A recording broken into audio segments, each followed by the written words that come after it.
Hello friends, अस्सलाम वालेकुम। I hope आप सब लोग ठीक से हैं। स्वागत है सैयद जिलानी व्लॉग चैनल में। आज मैंने एक refrigerator side by side fridge बोलते हैं उसको, जो कंप्रेसर के बाजू में जो ड्राइन टब, कंडेंसर, फैन, मोटर पूरा सेट आता है, उसको किस तरह से हम उसको सेट कर सकते हैं आज इस व्लॉग में आपको पूरा पता चलने वाला है। तो आप बिना स्किप किए देखिएगा, तभी जाके आपको पता चलेगा। थोड़े लोग बोलते हैं वो ड्रेन टब सेट चेंज करना बोले तो पूरा बॉटम खोलना पड़ेगा क्या करके, आपको देखे तो पता चलेगा। चलो देखते हैं।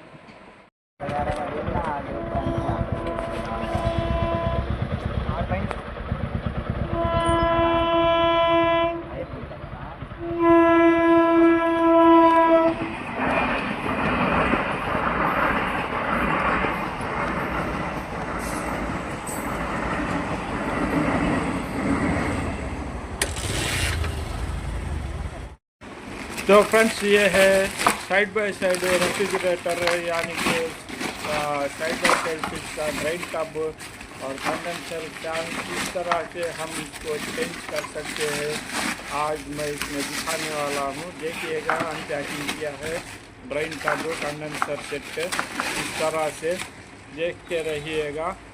और इसको इस तरह से अनपैकिंग करने के बाद इस तरह से दिखेगा ये ड्राइन टब सेट, पूरा फैन कंडेंसर पूरा सेट कंप्लीट पैकेज है ये।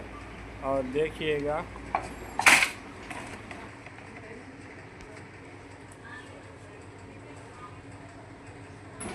ये नया और इसके बाजू में है पुराना वाला। इस तरह से ये पूरा जंग खा गया था और इसको चेंज करने के लिए पूरा नया सेट ही चेंज कर दिया मैंने।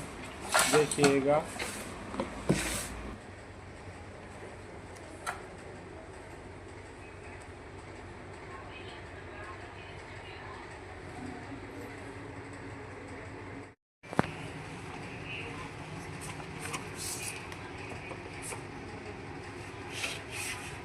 तो दोस्तों ये इस तरह से अंदर नहीं जाने वाला है। इसे पूरे सेट को अलग अलग पार्ट्स कर लेना चाहिए पहला। तो देखिएगा किस तरह से मैं इसको अलग अलग स्पेयर्स कर लूँगा।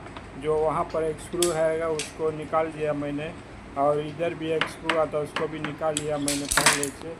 और इसको इस तरह से अलग अलग हिस्सों में कर लेंगे। देखिएगा, इस तरह से इसको लॉक्स रहते हैं, इस तरह से निकाल लेंगे। और इस फैन मोटर को अलग से निकाल लिया और उसको बाजू में रख देंगे। उसके बाद जो इसके ऊपर जो कंडेंसर है, एल्यूमिनियम का कॉइल है ना, उसको पूरी तरह से अलग निकाल लेंगे। सिर्फ ड्राइन टब लाएंगे, प्लास्टिक टब है ना ड्राइन टब, उसको ही ले लेंगे। और इसको एल्यूमिनियम कॉइल कंडेंसर को बाजू में रख लेंगे। जो पाइप के लॉक्स वो सब भी निकालने के बाद इसको इस तरह से बाजू में रख डालेंगे। और रखने के बाद और सिर्फ ये ड्राइन टब हम लेके इसको इस बेस में सीटिंग कर लेंगे इस तरह से। बैक साइड लॉक सीटिंग होने के बाद फ्रंट साइड 3 लॉक पूरी तरह से सीटिंग होना चाहिए, तभी जाके वो करेक्ट से बैठेगा। देखिएगा किस तरह से लॉक से सीटिंग किए थे मैंने। लॉक अंदर जाके दिखना चाहिए बाहर, और उसको भी अच्छी तरह से लॉक्स दिखने के जैसे सीटिंग कर लिया मैंने। और इस तरह से सीटिंग हमारा ड्राइन टब पूरी तरह से बैठ चुका है। और इसके बाद हम लेंगे ये कंडेंसर लेंगे। कंडेंसर को भी हम पहला जो ड्राइन टब में पाइप को सीटिंग भेज देंगे। अंदर भेजने के बाद इसको थोड़ा क्रॉस से और थोड़ी थोड़ी सर का कर क्लाक में सीटिंग करके बिठा देंगे और उसका जो रबर बुश को निकाल लेंगे, रबर कैप को, और 2 पाइप कनेक्शन करना चाहिए। वहाँ पर एक स्क्रू डालना चाहिए और यहाँ पर हम स्क्रू इस तरह से बिठा देंगे। उसके बाद उसको स्क्रू ड्राइवर से अच्छी तरह से टाइट कर देंगे, यानी कि रनिंग के समय हिले ना, इसलिए अच्छी तरह से इसको हम फिट कर लेंगे। और फिट करने के बाद इसको एक कूदन यानी कि कंप्रेसर कनेक्शन को डिस्चार्ज कनेक्शन कर लेंगे। तो इस तरह से हम टार्च लगाएंगे, देखते रहिएगा।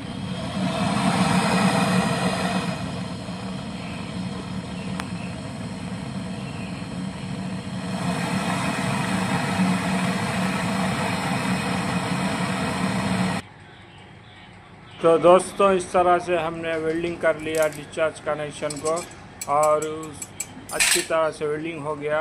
और उसके बाद हम दूसरे कूदन भी उसको कनेक्ट कर लेंगे।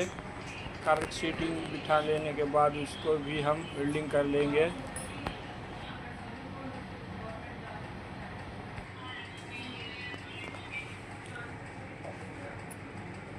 उसको वेल्डिंग करने के बाद जो पुराना वाला फ़िल्टर है उसको भी डिस्कनेक्ट कर देंगे।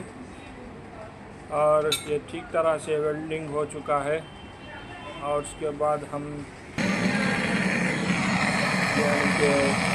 जो पुराना फ़िल्टर है ना, ड्रायर को, उसको ड्रेनिंग के ज़रिए से निकाल देंगे अच्छी तरह से। निकालने के बाद एक बार ऑन करके चेक कर लेंगे, यानी कि पाइपलाइन में से या साइक्लिंग हो रहा है या नहीं, देख लेंगे।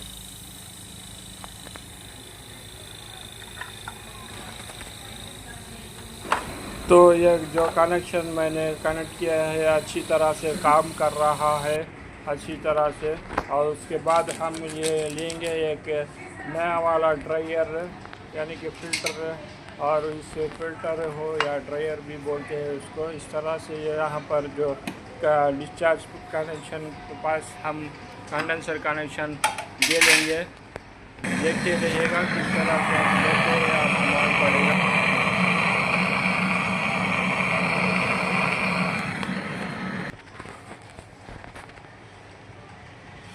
इसको भी अच्छी तरह से वेल्डिंग कर लिया मैंने, और फिर से एक बार ऑन करके देखेंगे।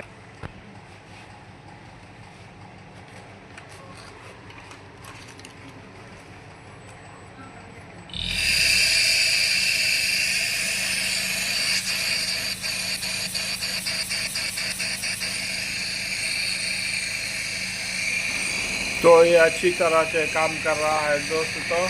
और उसके बाद हम दूसरा कूदन कैपलरी कनेक्शन भी दे लेंगे।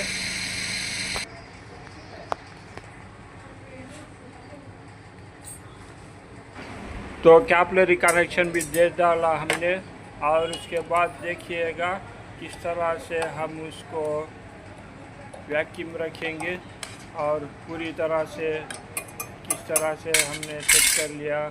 और एक कनेक्शन बाकी है, इसको भी हम एक बार ऑन करके फिर से चेक कर लेंगे, यानी कि लेड जो है पाइपों में आड़ा पड़ा तो सप्लाई नहीं आएगा, इसलिए।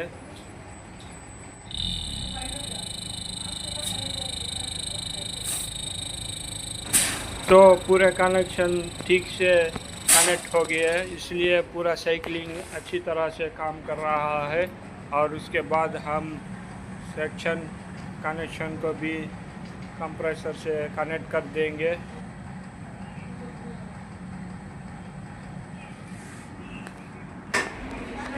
तो दोस्तों, ये भी कनेक्ट हो गया सेक्शन कनेक्शन, और देखिएगा और किस तरह से पूरी तरीके से हमने जोड़ लिया कनेक्शन पूरे। और इस तरह से कंडेंसर ड्रेन टब पूरा सेट कर दिया। और इसमें एक चीज़ अभी बाकी है, ये है फैन ब्लेड। देखिएगा किस तरह से सीटिंग कर रहा हूँ मैं। और इसको थोड़ा क्रॉस करके ये ढकलना चाहिए। उसके बाद जाके पूरा सीटिंग बैठने वाला है, क्योंकि अंदर लॉक्स रहते हैं इसलिए।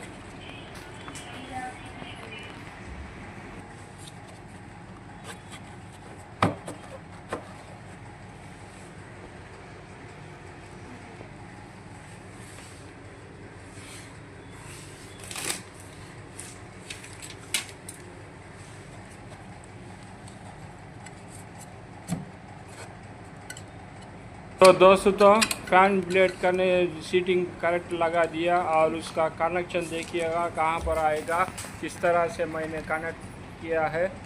और देखिएगा अच्छी तरह से आपको समझ में आएगा।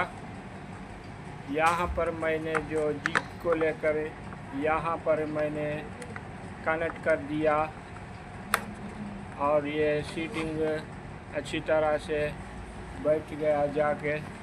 और इसको देखिएगा पूरी तरह से हमने इसको सेट कर दिया है, और देखते रहिएगा आपको किस तरह से मैंने उसको वैक्यूम कनेक्शन किस तरह से दिया। ये जो पिन वॉल को जो वॉल चार्जिंग लाइन का कनेक्शन किस तरह से मैंने दिया, देखिएगा। इस तरह से देकर उसको थ्रेड को मैंने पूरी तरह से अच्छी तरह से टाइट कर दिया, और टाइट करने के बाद और उसके दूसरे उधर गेज PSI गेज को कनेक्ट कर दिया। उसके बाद मैंने वैक्यूम को भी कनेक्ट कर दिया। इस तरह से वैक्यूम को चालू में रख दिया मैं।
तो फ्रेंड्स, आपको इस व्लॉग पसंद हो तो लाइक करो, शेयर करो और कमेंट भी करते रहिएगा। आपके लिए मैं नए नए व्लॉग्स बना के डालता रहूँगा। तो फिर मिलते हैं अगले व्लॉग्स में। अस्सलाम वालेकुम, खुदा हाफिज़।